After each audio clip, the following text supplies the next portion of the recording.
हर हर महादेव। देखे मेरे चैनल वरने आर्या में आपका स्वागत है। आइए आज अब आपको हम दिखाते हैं वट सावित्री का पूजा हम लोग कैसे करते हैं। देखिए, ये वट सुहागन स्त्रियां अपने पति की लंबी उम्र के लिए करती है। देखिए, शुरुआत में हम लोग क्या करते हैं, इसमें सबसे ज़रूरी होता है पंखा। तो सबसे पहले हम लोग पंखा खरीदते हैं, अच्छे अच्छे रंगीन रंगीन पंखे लेते हैं। देखिए, उसके बाद हम लोग फल फूल लेते हैं। इसमें लीची और आम होता है, जो बहुत ही ज़रूरी होता है। लीची और आम मौसमी फल से इसमें पूजा किया जाता है, तो इसीलिए लीची और आम ज़्यादा ज़रूरी होता है। अब हम लोग देखते हैं पूजा की सामग्री। यह देखिए, इसमें पंखा और चूड़ी, सिंदूर, बिंदी, सारी दान की चीज़ें, दिया बत्ती हो गया, सिंदूर, गुड़, चना, अगरबत्ती, ये सब पूजा की सारी सामग्री है जिसको कि हम लोग तैयार कर रहे हैं। और जब सब सामान इकट्ठा कर लेंगे फिर हम लोग मंदिर जाएंगे पूजा करने, जहाँ पे बट वृक्ष होगा, क्योंकि आज की पूजा में बट वृक्ष को पूजा करना ही ज़्यादा ज़रूरी होता है। देखिए, दान का सामान है, इसमें सुहाग की सारी चीज़ें होती हैं जो हम लोग दान करते हैं पंडित जी को। फल रख लिए हैं, इसी फल से हम लोग को पूजा करना है। जितनी मौसमी फल होती है सारी लेके चलेंगे हम लोग पूजा करने के लिए। और इसमें सबसे ज़्यादा ज़रूरी होता है मौली, जिससे कि हम लोग फेरी देते हैं बट के वृक्ष को, इसी से हम लोग फेरी देते हैं। तो सबसे ज़्यादा जो चीज़ें होती है मौली। सारा सामान हमने सजा लिया है, अब चलते हैं हम लोग पूजा करने के लिए। सारा श्रृंगार भी हो गया है, मेहंदी, चूड़ी, सब श्रृंगार करके अच्छे से तैयार होकर हम लोग जाते हैं पूजा करने के लिए। यह देखिए, ये हम लोग आ गए बट वृक्ष के पास। यहाँ बहुत सारी औरतें पहले से पूजा कर रही है, हम लोग पूजा करने बैठ गए। बड़ के पत्तों को तोड़कर उस पर सारा फल रखते हैं, फिर नियम से विधि पूर्वक सारी पूजा हम लोग करते हैं। बहुत सारी स्त्री बैठी, हम लोग भी घर की सारी औरतें गए हैं पूजा करने के लिए। देखिए, ये बट वृक्ष है बड़ा सा, जिसको हम लोग पंखा को रख दिए। पंखा का भी हम लोग बहुत नियम होता है इसमें पूजा करने का। उसके बाद मौली लेकर हम लोग फेरी दे रहे हैं। सारी स्त्रियां घूम फेरी लगाती हैं।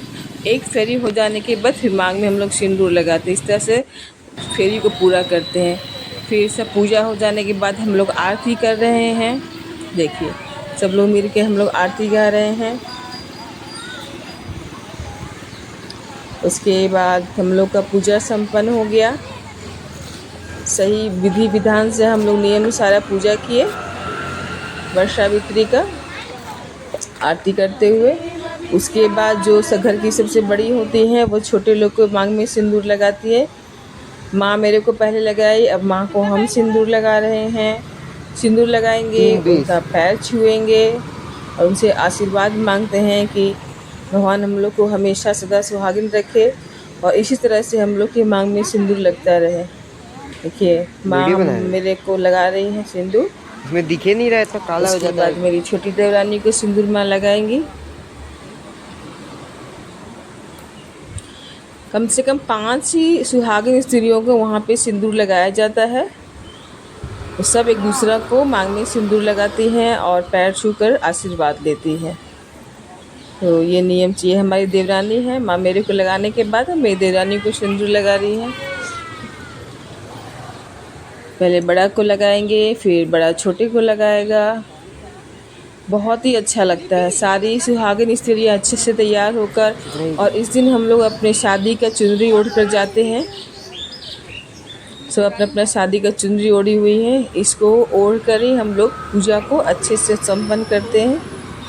ये देखिए,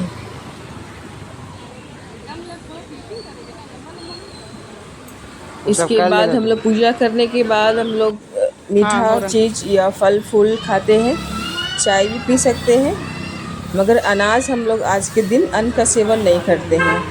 दिन भर फलाहारी करेंगे, फिर अगले दिन पूजा करके तब हम लोग अन्न का सेवन करेंगे।